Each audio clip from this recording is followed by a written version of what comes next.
Сәлеметсіңдер ме, оқушылар? Қазақ тілі пәнінен қашықтан оқыту сабағына қош келдіңдер. Сендермен бірге қашықтықтан оқытушы Асылбекова Меруерт Мадиқызы. Ал бүгінгі сабағымыздың тақырыбы дара және күрделі етістік. Сабағымыздың мақсаты сөз таптарын ажырату. Мәтіннің тақырыбы мен тірек сөздердің негізінде мәтіннің мазмұнын болжау. Дара және күрделі етістіктерді анықтау.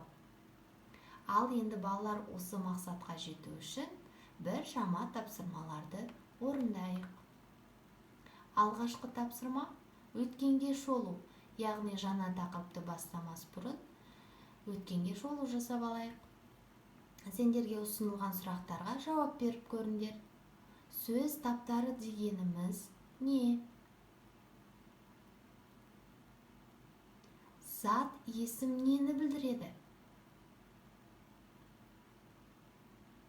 Зат, есімнің қандай түрлері бар?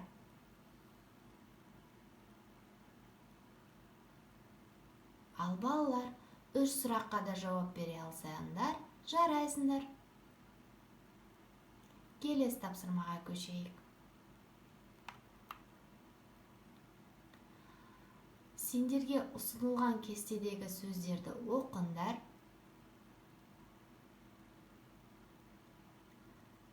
Яғни дара етістік жазды, ұшты, жүзді, күлді, түсті.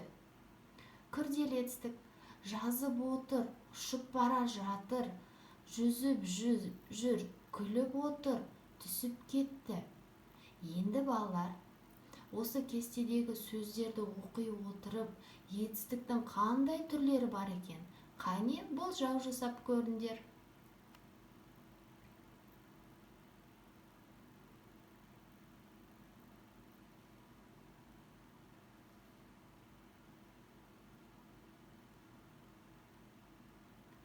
Жасаған болжауларын дұрыс, бұрыс екен анықтау үшін тақтаға назар аударайық. Етістік дара және күрделі болып бөлінеді. Дара етістік бір сөзден тұрады. Жазды, көрді, ұшады. Күрделі етістік 2 не 3 сөзден тұрады. Жазып отыр, көріп жүр, ұшып бара жатыр. Ал балалар, сендердің болжауларымен сәйкес келді ме? Сәйкес келсе, қошемет сендерге. Ал тағы да балалар, сендердің болжауларының дұрыс екеніне дәлел ретінде сендерге мен видеоролик ұсынамын. Назарларына.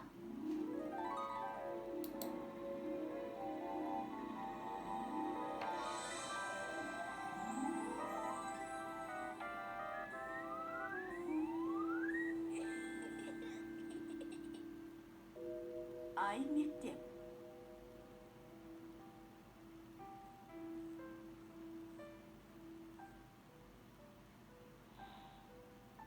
Дана.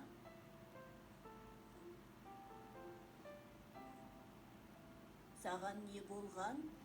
Неге көңілсізсің? Күз келді. Енді күн суытады, жаңбыр жауады. Мен енді жаздағыдай далада ойнай алмайтын болдым. Сол да сөз бе екен? Күз нағыз еңбектің уақыты. Қуанышты кез емес пе? Сен күздің әуенін естігің келе ме? Қандай әуен? Шынымен ештеңе естімей тұрсың ба? Жоқ, ештеңе де. Естіп тұрмын. Бұл күздің әуені емес. Біздің ауладағы дыбыстар ғой. Қане, не естіп тұрсың? Сауысқан шықылықтап жүр. Иә, сауысқан шықылықтай.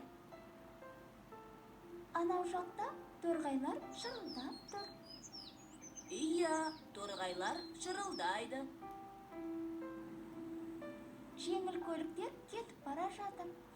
Солардың дауыстары естіледі. Сыпырғының дауысы естіледі. Анау ағай көшені сыпырып жүр екен. Дорбадан алма түсіп қалды.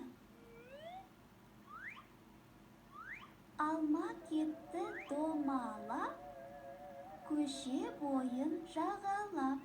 Кім алманы табады, сол ойыннан шығады. Енді күзгі әуенді естідің бе?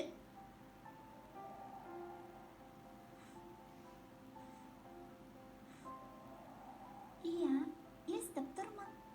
Сен жаңа ауладағы іс-әрекетті баяндағанда етістіктерді қолдандың. Иә, мен етістікті білем. Олар қимыл, іс-әрекетті білдіретін сөздер. Етістікте не істеді, не қылды, қайтты деген сұрақтар қойылады. Иә, дұрыс айтасың. Дана, есіңде болсын. Шықылықтайды, кетті, сыпырады деген сияқты бір сөзден тұратын етістіктерді дара етістік, шықылықтап жүр, кетіп бара жатыр, сыпырып жүр деген сияқты екі немесе одан да көп сөзден құралған етістіктерді күрделі етістік деп атайды. Вики үріп жатыр. Күрделі етістік. Жақсы балалар, арғарай енді сендердің болжауларыңды бойынша тапсырмаларды орындап көрейік. Оқулықтарының 78-ші бетіндегі 21-ші жаттығуға назар аударыңдар. Мысалды оқып, әрі қарай не болатынын болжап көріңдер. Құмырсқа мен шегіртке. Кішкентай құмырсқа нанның қиқымын алып келе жатып, байқаусызда шұңқырға түсіп кетеді. Мұны көрген шегіртке мазақтап күледі. Осы кезде оны ал балалар, ары қарай не болады? Болжап көріңдер.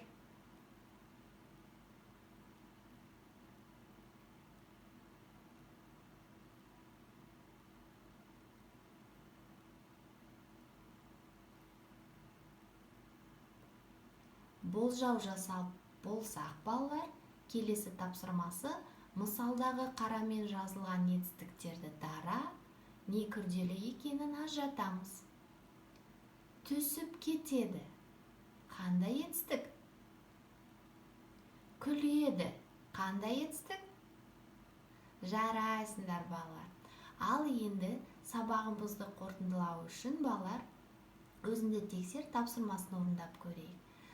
Сендерге суретте екі сандықша ұсынылған, дара етістік және күрделі. Астында ұсынылған етістіктерді дұрыс сандықшасына орналастырыңдар. Яғни дара, күрделі етістіктерді ажырату.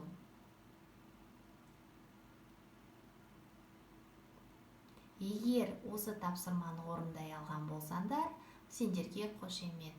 Сабаққа қатысқандарына рахмет.